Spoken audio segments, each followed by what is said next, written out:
बिस्मिल्लाहिर्रहमानिर्रहीम अस्सलाम वालेकुम वेख रहे हो तुसी अपना सुर्खियां चैनल ते मैं तुहाडा मेजबान निशान भरावां ते रोजाना दी नवीं तो अच्छी वीडियो लैके हाज़र हो। विद उम्मीद करना इंशाअल्लाह भरावां नूं वीडियो पसंद आउंदी है।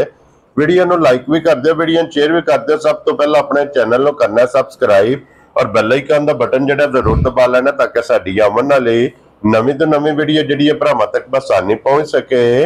वीडियो जिहड़ी बनाउण लगे वीडियो इस तरह है भाई इमरान चीमा साहब की वीडियो बस सिलसिलावारी वीडियो तुसीं वेखदे पे कि इन्हां दी वीडियो जिहड़ी है अपलोड हुंदी पई है। बाकी वीडियो दा एड्रैस इंज है कि जिला तहसील गुजरात है और पिंड जनाब दा सारो की है। लोकेशन हर वीडियो च दसी दी किसी भी भरा होना वे गुजरात तो जिहड़ा रोड निकलदा सरगोदा रोड उस रोड के उत्ते हमने तक 3 किलोमीटर ते इन्हां दा पिंड है। यही इन्हां दी लोकेशन है। बाकी जिहड़ी गलबात है ना डंगरां दी और सारी इंशाअल्लाह एक एक दे जाके तफसील जिहड़ी है चीमा साहब को पूछ लैने नाल पूछ लैने कि किन्ने ने डंगर जिहड़े अज इन्हां वीडियो च लाने ने।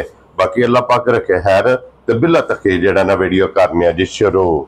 अस्सलाम वालेकुम जी। वालेकुम सलाम। की हाल है भाजी? ठीक ठाक हो? अल्लाह पाक दा शुक्र है। चीमा साहब तुसी सुनाओ? शुक्र जी अल्लाह पाक दा अल्हम्दुलिल्लाह। लो जी चीमा साहब दी ग्रेड किन्ने ने डंगर जेड़े भाईशान लाने दो ही जे डंगर। हां जी ठीक है। पता है तुहानू मंगल डां तुहां आउणा वी जी तो शामी ना ठीक है। भरा ने मीरपुर दे साडे ठीक है ना नहीं लेना उन्हां दा। हां जी बहुत अच्छे बंदे ने ठीक है। तकरीबन कोई 11 को मज्जां लै गए। ठीक हो गया जनाब। सुमार है ना शामी उन्हें फोन किया मझा वीडियो तो लानियां मैं मझा है ने उन्हें किनियां मझा मैं 3 ने ठीक है। उन्हें वीडियो छड़ी लानी मझा 3 पा के लाया उत्थे। ठीक हो गया जनाब। 3 मझा उत्थे टुर गईयां ने ठीक है। राती एक मझ डकी सी ठीक है। वो भी भरा आए ने ठीक है। नाल ही पिंड उत्थे दे ने वो भी लै गए। वेरी गुड जनाब। हुन झोटी एक चोहड़ी सी ठीक है। मैं भरावां नूं बहा देने। ठीक हो गया जनाब। एक गां है जेडी लो जी चीमा साहब दी ग्रेट सलाम दा करो अपने सारे भरावां नूं मेरी तरफों सलाम है। दुनिया जिस कोने ते भी ना सब नूं मेरी तरफों सलाम। वेरी गुड जनाब। लो जी बिलाल भाऊ वहाओ जी एक बारी गां जेडी है ना इहदी तसल्ली करानी है भरावां नूं ते फिर गां वेखनी है इहदा क्रॉस वेखना बिल्कुल माशाअल्लाह जनाब। जेड़ा मौसम चलदा पिया जा जा जा इस मौसम दी है जनाब बादशाह गां ये मगर बच्चा सो ये बच्चा मगर इहदे बच्चा जनाब और थाने लगे दोरा ते मुठ जा जा। चीमा साहब दी ग्रेट किन्ने को दिना दी सोई है? भाईशान मैला सट्टां लगी जे। ठीक हो गया जनाब। लो जी मैले ते लगी है लिबास थान हाइट वेल मुकम्मल जनाब भरावां ने वेख लैनी। क्रॉस विच गर्मी नहीं करे लगी सदाबार माशाअल्लाह जनाब। चीमा साहब की को दूध वक्ती है इस टाइम भाईशान गां डके शक्की भी कोनी जा ठीक है। झोटी गां दा चोहड़ी ठीक है। कल्ली किला नहीं चलो हर नाल भरा ने हुन वहा देने आ ठीक है। माल लैन जाना सी ठीक है। आका चलो जेरी सेल हो गई माल आ जेरे थां ते हो गया जनाब। ठीक है वक्ती हाल भाईशान जेरे भरा दा दिल करे ना ठीक है 14 तो 15 किलो आ मेरे थलो गां थलो दूध पूरा। क्या बात है जनाब। लो जी 14 तो 15 किलो जा तला शरा क्या कोन दा किन्नी थां है हां जी। लो जी 14 तो 15 लीटर वक्ती जनाब जिस भरा दा दिल करदा आके अपनी तसल्ली करे जिस तरह थाने इंजी चुआ ना चुआ दी अल्लाह दी बात पई जावे मोटी चुआई ते गोल चुआई जी हां थाने चंगा लगे है दोरा ते मुठ जी हां और जर्नल थाने जनाब इस गाय नूं लगे फिर करास दे विच करास भी भरावां ने वेख लेना रंग भी वेखना थन भी वेखना और खूबसूरती जा जा ये माशाअल्लाह जनाब गाय दी भरावां ने आप वेख लेनी है ताकि वहान विच शक नहीं छड्डना लेने देने जेड़ा है ना इन नसीब ने जा जा। लो जी चीमा साहब दी ग्रेट हुण बिस्मिल्लाह पढ़ के जनाब ना रखना क्योंकि इस वीडियो च गां जेड़ी है ना कदे कदे जा जा बिल्कुल बिल्कुल क्योंकि ज्यादा जेड़ा काम है ना झोटियां दा जा जा जा झोटियां वार दे वार भरा पे वेखदे ने 8 10 अल्हम्दुलिल्लाह जनाब वीडियो च लगदियां पईयां ने हुण दुध भी चिट्टा सफेद चिट्टा जा ठीक हो गया जनाब।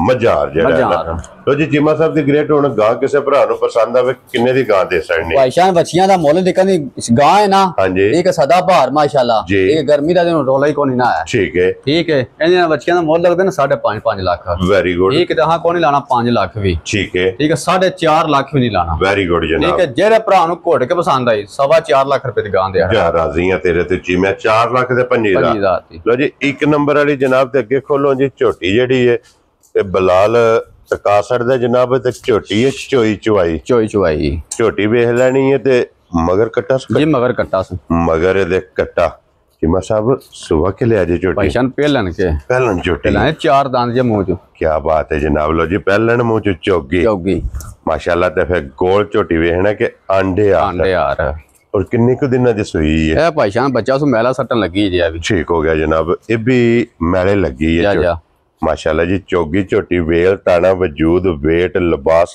थन जा मुकम्मल जनाब झोटी दा वेखना ते चिम्मा साहब की कदूद मैड़े लगी झोटी भाई शान वक्ती हाल जरा भरा दिल करे कल झोटी आई है ठीक है जिकन झोटी चोई है ना दसना नहीं 14 किलो दस देना केड़ा केड़ा मुंह ढकना में ठीक है 10 तो 11 किलो मेरे चलो झोटी का दूध पूरा कर क्या बात है जनाब लो जी वक्ती 10 तो 11 लीटर जिस भरा दा दिल करदा आके अपने 100 सील आईंदी है माशाल्लाह पहलन हो के जा राजी है तेरे तो कोई ओल नहीं मैं ना ओल वाली नस्ल ही नहीं ते है जिस दिल करदा थापड़ा मार के झोटी दे थल्ले पै जाओ सालता शराफता जनाब झोटी दियां भरावां ने आप वेख लैणियां ने थन बलाल ने धक्का सड़िया बटन भरावां ने आप वेख लैणे ने और चीमा साहब की ना रख दे झोटी दा भाईशान जी कहंदी झोटी है ना गोल ठीक है पछड़ हो सुबह ला भी लईए ना ठीक है तो तां भी 4.5 लाख दी झोटी है जी बिल्कुल सुबह ला के भी हां जी ठीक है बराबर हां कोनी गल्ला झोटी ना इंदा मोल लगदे ना 6.5 लाख रुपया ठीक है हां कोनी लाना 6 लाख भी जी बिल्कुल ठीक है इदा 5.5 लाख भी नहीं लाना खुश रहो बब्बर शेरा ठीक है जेरे भरा नु घोट के पसंद आई ठीक है 5 लाख ते 25,000 दिया भी झोटी दिया जा राजी है तेरे तो 5 लाख ते 25,000 जी 4 5 ते 5 दो जानवर जे दोवे वहा सड़े ने नंबर इमरान दा स्क्रीन ते होवेगा बाकी इसे वीडियो दे नाल इजाजत चाहांगे इंशाअल्लाह अगली वीडियो दे नाल फिर हाजिर होवांगे चिम्मा साहब दी ग्रेट नारा जनाब मारना पाकिस्तान जिंदाबाद पाक फौज जिंदाबाद।